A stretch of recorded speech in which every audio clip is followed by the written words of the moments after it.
Well, welcome back. Great to be here today. I am so excited to be in Washington, D.C. doing this live. And you're probably hearing it a little bit later, but we're here for Supreme Executive Committee in D.C. We just had the opportunity to do our Man of the Year. We're doing a district conclave, so the fraternity is strong. My name is Justin Hansen, Passworthy Grandmaster. I also serve on the Legacy at the Lawn committee, where we are raising money to continue the growth of our unbelievable headquarters in Charlottesville, Virginia.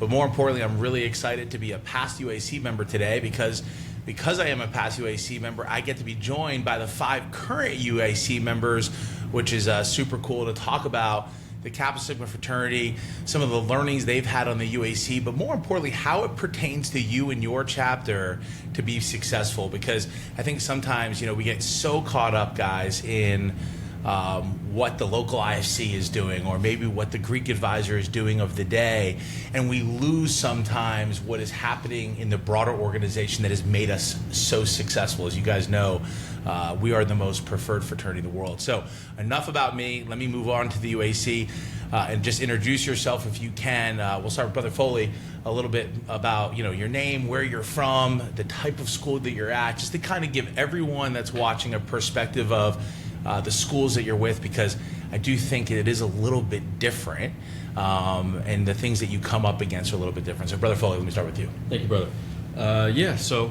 my name is Joe Foley. I'm from the Kappa Phi chapter at George Mason University. I serve as the UAC for Area 1, which is the Northeast. And I come from a massive public university that is majority commuters. So I'm a founding father at George Mason as well. About 80% of the student population commutes, so it's very difficult, especially as a chapter, still very much in our infancy. We were only chartered just over a year and a few months ago now. So navigating that, it's a different style of fraternity currently compared to what a lot of people experience across the country. So I'm excited to be here, excited to talk about my experience on the UAC today. Awesome. Well, thank you, Brother Foley, and thanks for hosting us in D.C. Let's go from Area 1 to Area 5 with Brother Pyle. Yeah, so I'm Chris Pyle. I'm the GM at the University of Washington in Seattle, the Area 5 UAC rep. Kind of my school is similar size to Joe's. We're like the 6th biggest public school in the country, but we're also kind of in an area where fraternity isn't as traditionally strong. So we have one of the most competitive campuses. There are 26 other fraternities competing for a pool of about 50 guys during formal rush. We got like 30% international students, so people coming from all over. But same big public school, so kind of a unique situation there too for recruitment. Yeah, absolutely. And let's transition from Area 5 to Area 3. Yeah, Trevor. So my name is Trevor Pollock. I serve as the UAC representative for Area 3. My home chapter is the Epsilon Eta chapter at Bowling Green State University. We are smaller than the other two here. We're a MAC school in Northwest Ohio. We have about a 100-man chapter, and we're the largest on campus. So it's a pretty competitive environment. Not a lot of strong chapters at our campus, but we've found a way to thrive. So. Awesome. Thank you for that. And continuing to be different, let's go down the line for Area 4. Parker. So I'm Parker Christensen. I'm the UAC for Area 4, and I'm an Epsilon initiate from Centenary College. So a little different. Centenary is the 2nd smallest school with the Kappa Sigma chapter. We're about 650 undergrads, 280 of them are men, and we're a 25-man chapter. So just under 10% of every man on campus is a Kappa Sig. So it's a unique environment for sure, a little different than some of these bigger schools, but like Trevor, we found a way to thrive. That's awesome. That's awesome. You've done a great job. And last but not least, Matt in Area 2. My name is Matthew Weinstein. I'm from the Epsilon Sigma chapter at Florida State University. Historically, Florida State's had like a very competitive, Greek-like system. So fortunately, we also like to boast that we're one of the only chapters to never be kicked off campus. So it definitely helps us out over there. And it's a good time at Florida State, so, happy to be Kappa Sig. That's great. And, I actually served on the UAC from 2003 to 2004. And from when I was Northeastern Xi Beta, my counterpart in Area 2 was from Florida State as well. So come from a long line, which is awesome. So, guys, thank you. I think no matter what, what's really cool about this is I think a lot of the guys listening to this can get a lot because the schools are different. But what's amazing is how things really are the same from a business model standpoint, and what you need to do is the same, even though I think we tend to overthink the differences. So hopefully today we get both. Let me start with Brother Pyle, because I think it's interesting with University of Washington. I've had connections with our Beta Psi chapter for years. It is very competitive. How do you kind of measure the headquarters rules and regulations to the university's rules and regulations? I actually think at University of Washington it's actually maybe a little bit looser, where you can actually have 2 or 3 fraternities and 2 or 3 sororities together at once, where our code of conduct is 1-to-1. How do you balance that? And then I have a question for all of you before we start that. Is this like a newfangled term that you've heard, this Bouse and Taus and Mouse? Is this, where is this coming from? Does anyone help me with this Mouse, Taus, and Bouse? So you got your top house, your middle house, and your bottom house. So this at is Kappa Gen Z Sigma, talk. We're all Taus. Yeah. We're all Taus. Okay, Yeah, I'm glad we're all Taus. Taus. So at the end of this, if you're not Taus, the goal is to be Taus. Yes? Yes, sir. Yes. All right. Correct. So thank you for that. I needed that help. My TikTok algorithm is giving me some crazy stuff. So let's go back to Brother Pyle. Help me out with this, because you're running a really big chapter now. And if I was a normal undergraduate in that chapter that just didn't care about anything but having fun, how do I weigh those? I can have 800 people at a party at University of Washington as long as I fill out a form, and then some of the stuff that we have to do in HQ. Any thoughts? Yeah, I would say that one of the biggest things that kind of led to the success of the chapter in my time at the University of Washington was we kind of deviated from the campus culture and following the tone there to the Kappa Sigma culture nationally and following the tone there. And I think one of the biggest mistakes we were making is looking at other chapters around us as a benchmark of how much effort do you put in, what's a good expectation for rush numbers, what should events look like, everything like that. And it was a bad framework. Like when your campus is in decline and chapters are struggling and you're looking at what they're doing, that's a recipe to just sort of cycle downwards. And so I think when we started engaging with like other chapters from around the country and getting ideas from them and changing our recruitment strategy to stuff they were doing but other places on our campus weren't, that's kind of when we started seeing that growth. That was a good thing to lean into. And it went from us being, one of the smaller fraternities in annual rush at UW to now we're rushing the largest pledged classes every year, and it's not even close. I mean, we've got over 100 guys in the door this year, which is just unheard of at UW. So you've changed who you view your competition to be, or the top line to be. Instead of looking at the other chapters on campus necessarily, you're embracing kind of the broader organization of what are the best Kappa Sigma chapters doing. Is that what you would say? Yeah, absolutely. And there's a good, and those are people you can engage with, and there are a lot of frameworks provided for that comparison. And I think leaning into those is massive, because if you set the benchmark of success as a declining Greek system, the best you can do is be slightly above a decline. Yeah, and I think that's probably a theme, guys, right? There's a declining Greek system. Any other thoughts? Yeah, so as a golfer, when you're out playing golf, the person you're playing most is yourself, right? And so at Centenary, we have 3 fraternities. It's a pretty small campus. And for a while, we were comparing ourselves to the other organizations on campus. And then once you realize that your only competition is yourself, why compare yourself to the bottom, the decliners? You're only going to be slightly better than them. If you go out and you knock it out of the park, the only people you got to beat are you last year. Just keep building on that. With the framework provided from HQ, you just tailor it for your specific situation and hole in one. Absolutely. I think, at the end of the day, it's, whatever you're going to do, do well and make success attend your efforts, So if you're going to join this fraternity, this great organization, embrace the pillars and embrace the ideologies that come along with it and be the best person you can be, and the results will come naturally. Yeah, it's great points. Any other thoughts? Yeah, I've got a personal anecdote from my chapter, going all the way back to when we were a colony, right? We came onto a campus that was very much had a struggling Greek life system. The largest chapter may have been only 40, 50 guys. Mm-hmm. Our area recruitment manager came in brought on an interest group of about 40 guys as well in 2 weeks.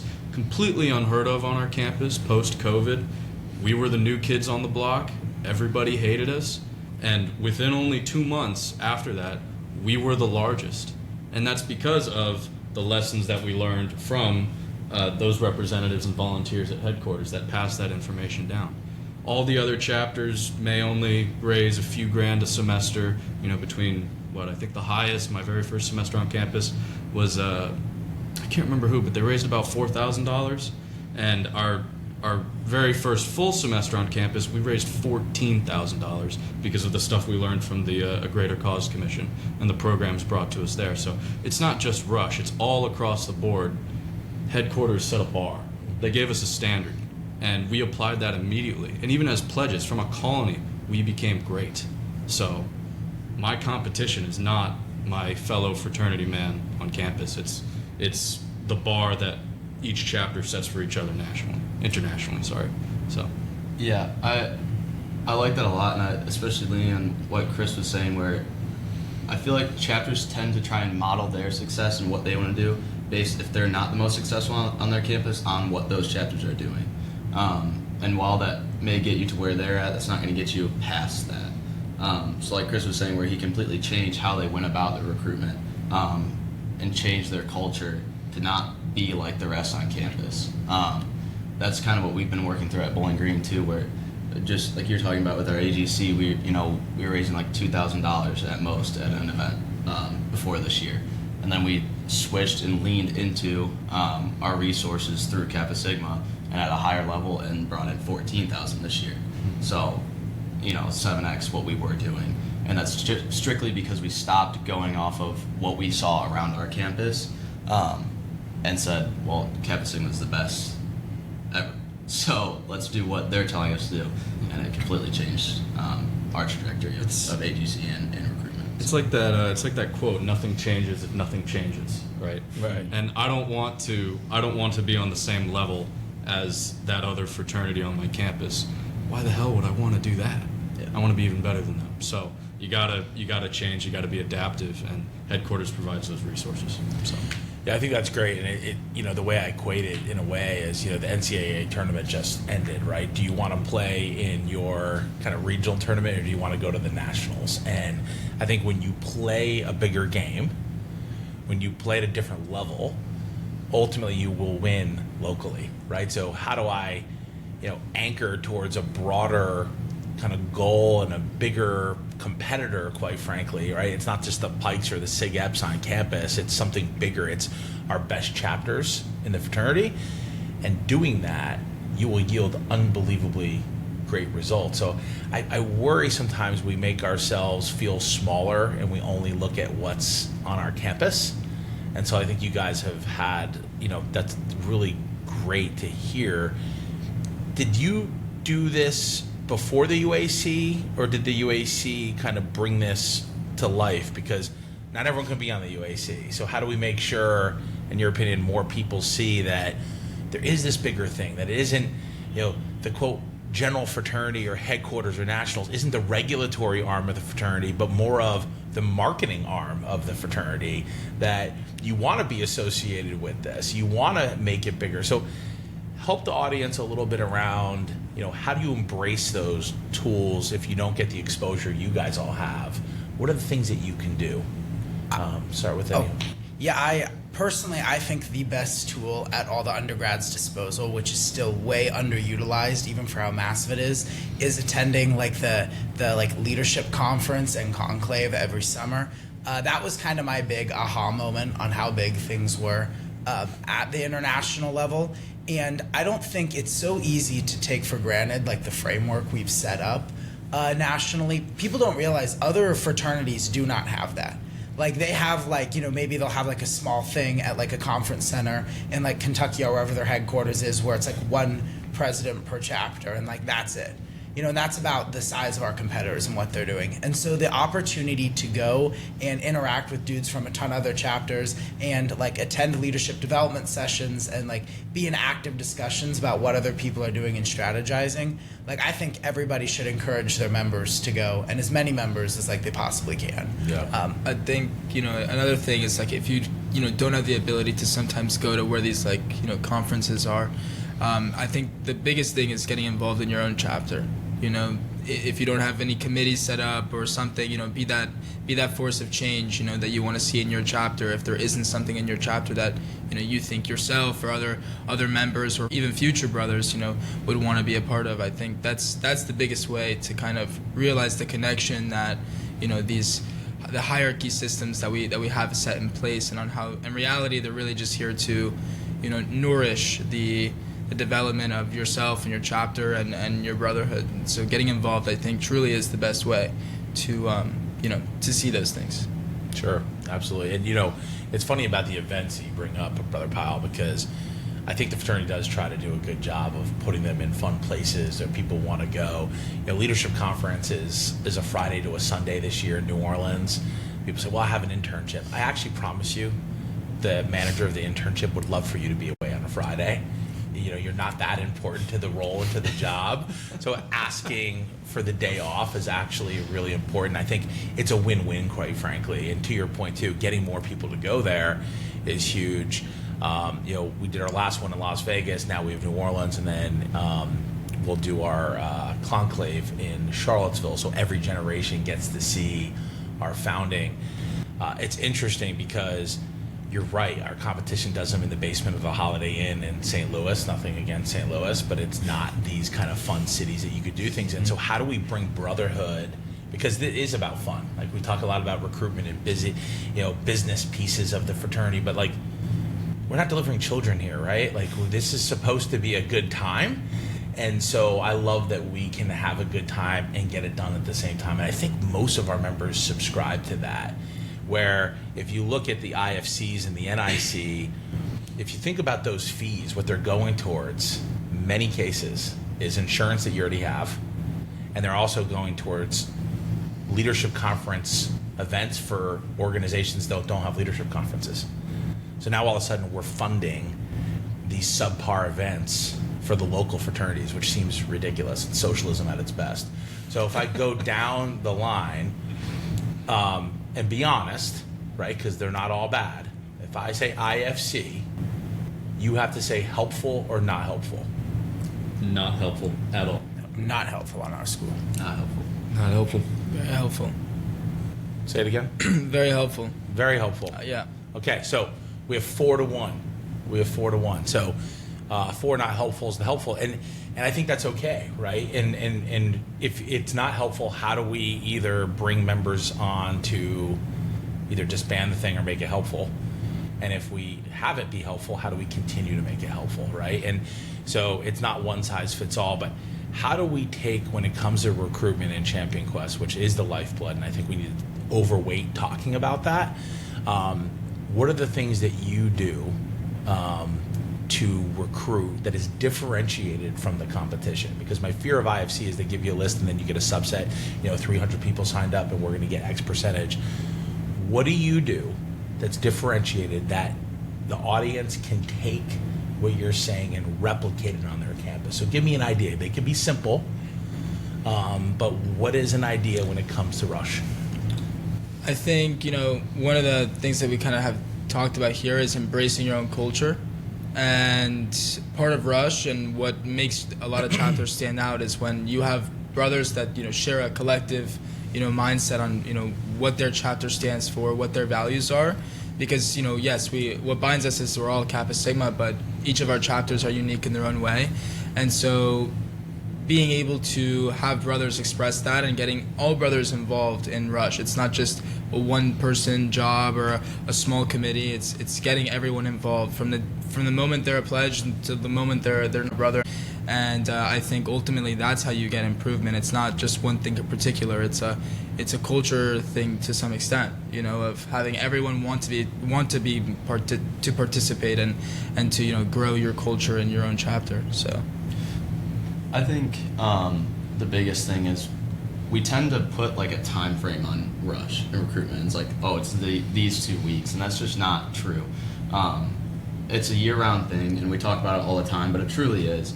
Maybe you're not hosting events, 24/7 for recruitment, but it's about talking to people and making friends and expanding your brotherhood and being able to share it with other people.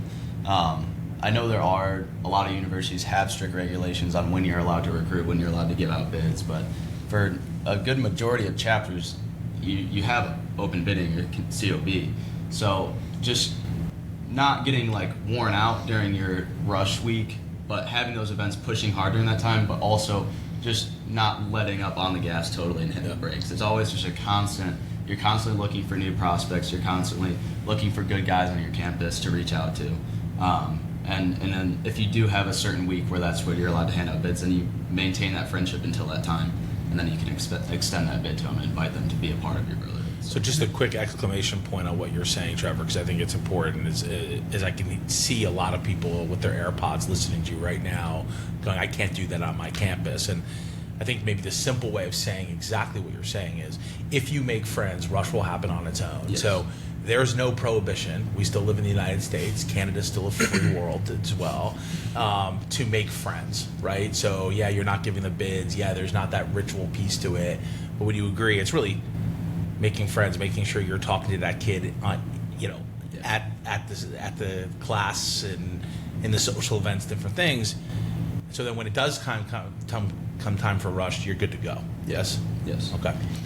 I think something too I just wanted to hit on, kind of bouncing off like the way you phrased the previous question about what can chapters do. I'd say like a giant mistake chapters make, like if you're doing the same thing as everyone else and only that, like that's where competition is. But so what is a differentiated, like some quick tangibles I think everyone can do, like you should be tabling. And when you're tabling, if you are just sitting at the table, that's a huge mistake. You have to have a guy walk up to people, say like, hey, can I come talk? Like, come talk to us for a minute, and bring them over to the table. And you do that when campus is busy, and that's a fantastic thing to do. Another thing is like you should be Instagram outreach, the incoming freshman pages, like DMing people. We have an expectation in our chapter that like rush is not just a rush chair thing, but it is something that every single guy has to take part in. So Beta Psi, if you haven't brought a guy out this year, like we're gonna have a conversation about why didn't you participate as an undergraduate member. And then it's other things, like we put up posters. No one was putting up posters. We got some guys from that. And so it's like figuring out angles other people haven't taken, because whether it's hit or miss, if it's new territory, you have no competition in new territory. Or international students, like exchange programs on your campus, that is a fantastic untapped market. Like they are great guys. They're really excited to have sort of the American college experience, and they don't even often get included in the list of incoming freshmen. So just reaching out to that office and finding them has been great for our chapter. So those are just some things off the top of my head. But So I think that's really good, and I want to pull on the thread for a second and then come to you, Parker, because I think you have something for years there were small pledge classes at University of Washington at Beta Psi, and your competition, we talked about, is a little crazy, right? The Betas have a lot of money. I think there's like Ferraris parked out in front. Yep. How do you get past that, glitz and the glam of the Ferrari and the money and the cool factor to join the Taos that has the tree house of kind of normal dudes?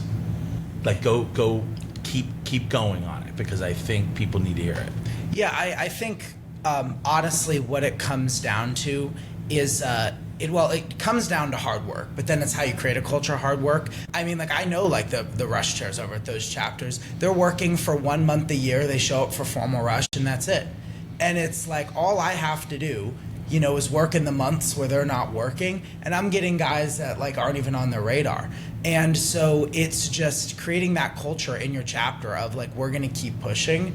And how I've done that is, you don't just tell people to work hard and they work hard. That's not going to work with, an 18, 19-year-old rush chair, but it's setting the standard for what's acceptable.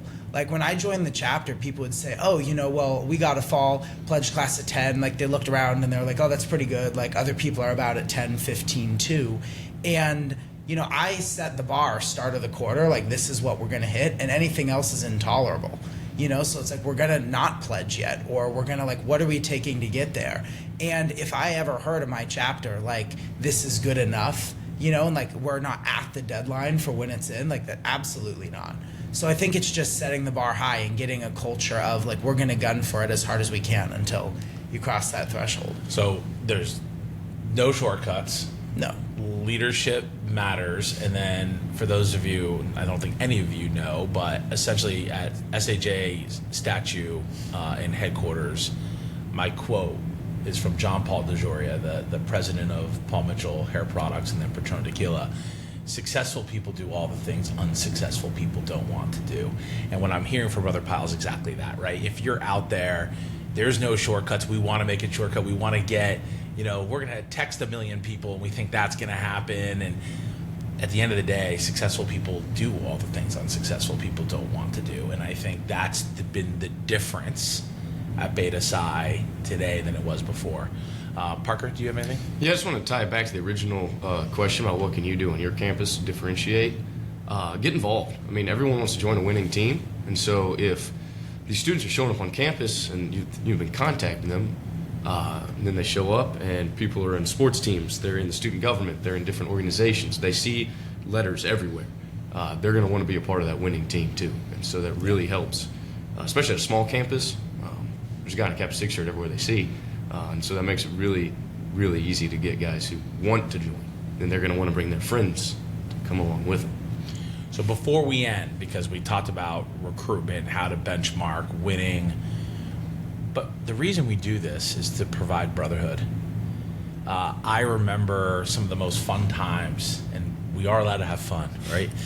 Some of those fun times I've ever had in my life are brotherhood events, and it's everything from, going, like we actually got brought to Brooks Brothers and taught like how to do a tie, to going to Montreal. This is about brotherhood.